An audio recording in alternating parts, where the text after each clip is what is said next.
ဒီဇလန်ကလူတစ်ယောက်ရဲ့ဘဝအတွက်မဖြစ်နိုင်ဘူးဆိုတဲ့စကားလုံးကိုဘလို့ချိုးဖျက်ခဲ့တယ်ဆိုတာပြောပြမယ်။သူ့ဘဝကအိုမဲအိမ်မဲဘဝကနေကမ္ဘာအထင်ကရဟာဘတ်တက္ကသိုလ်အထိရောက်သွားခဲ့တယ်။ဒါပေမဲ့ဒီခရီးကလွယ်ကူခဲ့တာမဟုတ်ဘူး။သူ့နာမည်ကကျွန်တို့သူငယ်တုန်းကမိဘနှစ်ပါးလုံးဆုံးပါခဲ့ပြီးလမ်းပေါ်မှာအချိန်တော်ကြာနေထိုင်ခဲ့ရတယ်။ညဘက်တွေမှာစာကြည့်တိုင်းမှာအိပ်ပြီးနေ့ဘက်တွေမှာအလုပ်လုပ်ကကြောင်းတက်ခဲ့တယ်။ဒါပေမဲ့သူ့မှာအိမ်မက်တစ်ခုရှိခဲ့တယ်။တနေ့မှသူ့ဆရာမကမင်းဘဝကိုပြောင်းလဲနိုင်တယ်လို့ပြောခဲ့တယ်။အဲ့ဒီစကားကသူ့အတွက်မိချစ်တပွဲဖြစ်ခဲ့တယ်။ဂျွန်ဟာအချိန်ပြည့်အလုပ်လုပ်ရင်းညဘက်ကြောင်းတက်ခဲ့တယ်။စာမှုပွဲအတွက်စာကြည့်တိုင်းမှာညတိုင်းလေ့လာခဲ့တယ်။သူ့ရဲ့ဆွဲနာဘက်ကဆရာတွေကိုအံ့ဩသွားစေခဲ့တယ်။တနေ့မှဟာဗတ်ကပညာသင်ဆုအတွက်ရှောက်ဖို့ဆရာတယောက်ကအကြံပေးခဲ့တယ်။ဂျွန်ဟာသူ့ဘဝဆက်ကြောင်းကိုစာစီစာကုံရေးပြီးရှောက်ခဲ့တယ်ဒီလိုနဲ့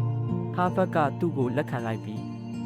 အိုမဲအိမ်မဲဘဝကနေကမ္ဘာထိပ်တန်းတက္ကသိုလ်ကိုရောက်သွားတဲ့သူရဲ့ခရီးကလူတိုင်းအတွက်စံနမူနာတစ်ခုဖြစ်လာခဲ့တယ်။သူပြောခဲ့တယ်။မင်းရဲ့အတိတ်ကမင်းရဲ့အနာဂတ်ကိုမတတ်မှတ်နိုင်ဘူး။မင်းရဲ့အိမ်မက်ကိုယုံကြည်ပါ။ဂျွန်ရဲ့ဇလန်ကဘသူမဆိုစူးစမ်းရင်အောင်မြင်နိုင်တယ်ဆိုတာတက်တည်ပြနေတယ်။မင်းရဲ့ဘဝမှာအခုပဲစတင်လိုက်ပါမဖြစ်နိုင်ဘူးဆိုတဲ့စကားကိုဖျက်သိမ်းလိုက်ပါ